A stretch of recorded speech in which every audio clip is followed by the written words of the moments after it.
Vikings fans, I'm a competitive dude. No doubt about it. I love to win, but I hate losing more than I enjoy winning. And my boss has told me something today that kind of ticked me off a little bit.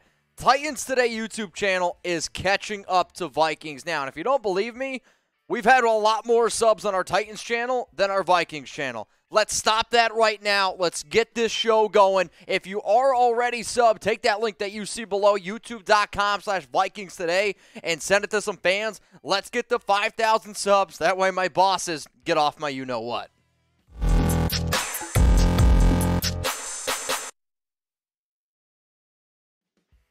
You're watching Vikings Now, Mitchell Renz, Chat Sports, and we're going to get into the latest news and rumors going on around the Minnesota Vikings. One of the things that we're going to talk about today, and it puts a smile on my face because one of the top free agents still out there is JC Tretter. And could he be coming to Minnesota? Hey, man, I don't know, but I do know this. I would love for that to happen. We will get into this story and why Tretter has been recently linked to Minnesota, but I'm going to be doing a mailbag coming up here later on in the week, and if you want to see your questions on the show, use hashtag Vikings down in the comments. That way, I can answer your questions. We can put you up on screen right here. It'll be cool, I promise you. So if you're interested, comment your questions or your whatever down below. Let's first talk about JC Tretter. Bleacher Report released an article where they try to predict where the top remaining free agents will sign. Guess what? They said that Tretter, Minnesota, it makes a lot of sense. And personally, I love this move. I believe it would be a major upgrade over Bradbury, who, let's face it, is average at best when it comes to being a center. And if you're able to move on from him, you might be able to save another, $4.9 million. Minnesota has the money to do it. You're sitting somewhere right in the middle of the pack in terms of overall salary cap space, around $11 million per year. So if you can make a move like this, you need to go ahead and do it. This is what Bleacher Report had to say on Tretter to the Vikings. Tretter has been one of the most consistent centers over the past 4 seasons, never scoring below a starting caliber PFF grade. He earned a career-high 78.7 PFF grade last year after giving up just 1 sack while logging 1,039 snaps. The 31-year-old would make an ideal addition to Minnesota Vikings squad that direly needs help at center.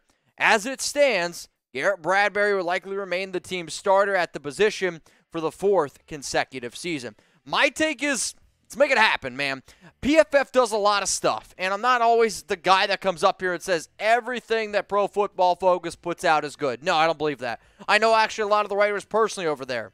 When they say stuff about offensive line, I listen. And when they talk about offensive linemen, again, my ears, they perk up. I swear, it's the only thing. So when I think about Garrett Bradbury, and if you can remove him from the middle of this offensive line and you put Tretter there, man, I really think it helps out a lot of things. It helps out people like Jesse Davis. It could help out a young player like Ed Ingram grow. Cleveland, hell, it's going to help the entire offensive line because, well, the center touches the football just as much as the quarterback does. Why? Because they hike it to him. So the fact that Bradbury isn't the dude, he's not the player that I want to have there. When you look at really good football teams, and the Cleveland Browns for basically the past 4 years have had one of the best offensive lines in all of football. Why? Their center position has been consistent.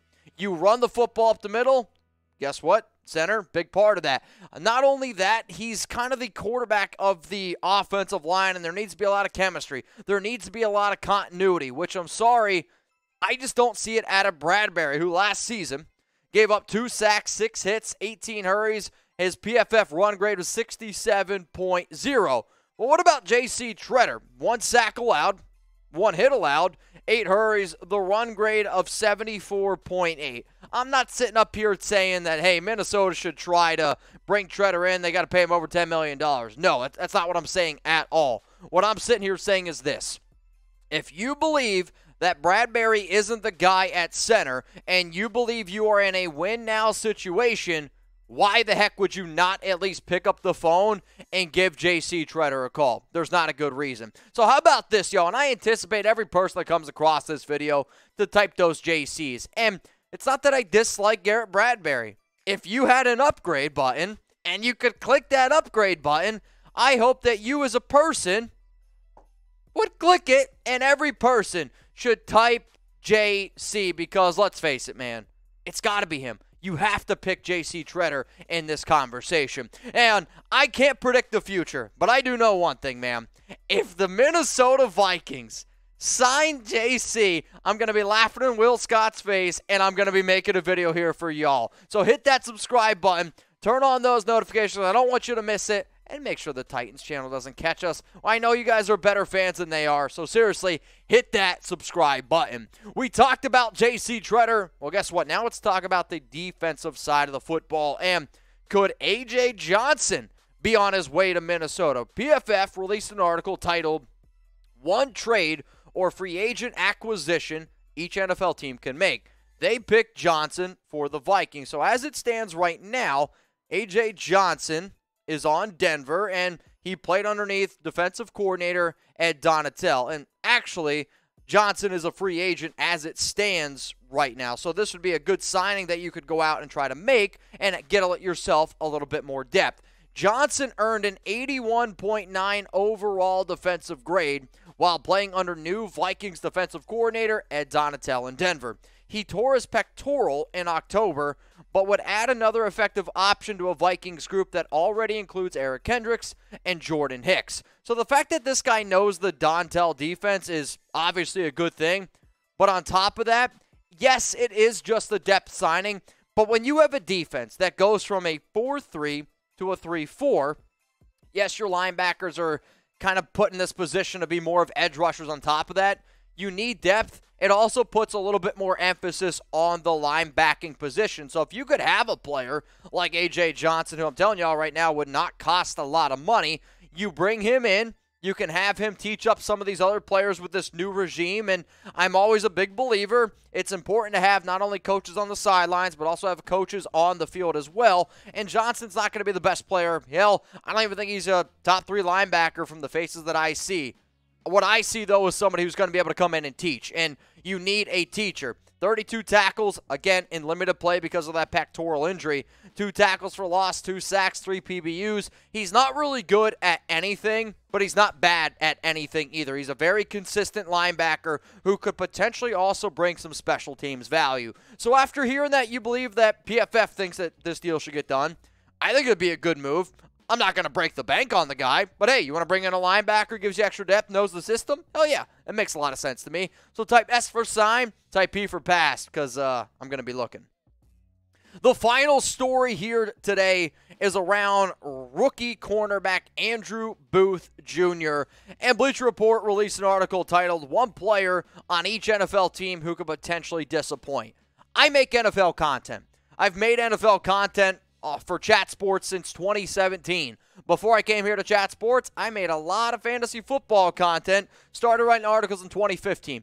You get to a point in the season, June, July, where you're looking for content to make. So I get the idea of Bleacher Report releasing this article about players that could potentially disappoint. Here's the thing. I don't agree with it. I like Andrew Booth Jr. I think he's a really good cornerback, and hell, I couldn't hype up this young man enough when he was first coming out of Clemson. I had him as my 3rd overall corner. I think if it wasn't for the injury, he would have been a first-round pick. He should have been the 3rd overall cornerback taken. When you talk about numbers, the fact that this guy gave up 1 catch over 20 yards the entire season, and I'm also a big believer in this. If Clemson would not have had a shitty offense, Booth would have got a lot more hype. He would have got a lot more national media, and he would have got a lot more attention, therefore boosting his draft stock. But this is what Bleacher Report had to say on Booth and why they think he's going to disappoint. No one should be surprised if Booth comes off the bench to start the season and has to wait his turn behind Dantzler and a solid veteran in Peterson. In the event that one of the 2 returning starters goes down, Booth should be the primary backup to fill in on the boundary. But the coaching staff may ease him into the rotation if he's limited throughout training camp. Okay, sure. Honestly, though, everything I read in there, I don't really think that they're ripping on him too much. Sure, if you're going to ease somebody in training camp, that's part of it. But I just feel like that this whole take and calling him that somebody's going to disappoint, it's not fair. I mean, yes, he's resting an injury right now. But think about this. Dude is having surgery, and the team knew it, and they still took him where they did. Corner's a big-time need for Minnesota. But all I ask you to do is this. Turn on the tape. And if you watch the tape of Booth and you don't come away with a confident feeling, personally, I think you need to watch some better tape. Or you're watching the tapes that Jamarcus Russell used to watch. If you don't know that joke, well, look up Jamarcus Russell and blank tapes. His completion percentage, 61.7% against him. Only 326 yards, 2 touchdowns, 5 PBUs, 3 INTs. These numbers are exceptional because teams didn't throw the ball near him. They didn't want to target Booth. All Clemson did, and anytime you see a college team put a player on an island, that speaks volumes. That speaks that that's how confident they are in that young man to take away an entire side of the field. So when I look at overall projections, he might not have the length that somebody does like Dantzler, but I think the upside's there. I believe that Booth is going to be your future cornerback one in the Minnesota Vikings for a very, very long time. So, yes, it might be still too early to tell, and maybe I'm on the higher side of Booth, and it looks like they're a little bit on the lower side. It's all good. Time will tell, but I trust my eyes. I trust my gut. I trust the film that I watched. Booth's not going to disappoint y'all. So be honest with me. Why for yes and for no? Are you excited to see Andrew Booth on the field? I know that the answer is more than likely yes, but hey, maybe there's some people out there that don't want to see him out there, which I get it. You know, it's part of you're American. You're allowed to have your own opinion, but I'm going to go ahead and type my Y for yes. Now, we are getting ready to wrap up the show. Hopefully, you enjoyed it, and hopefully you made it this far in the video. I'm going to see who made it to the very, very end. So if you did, like the video.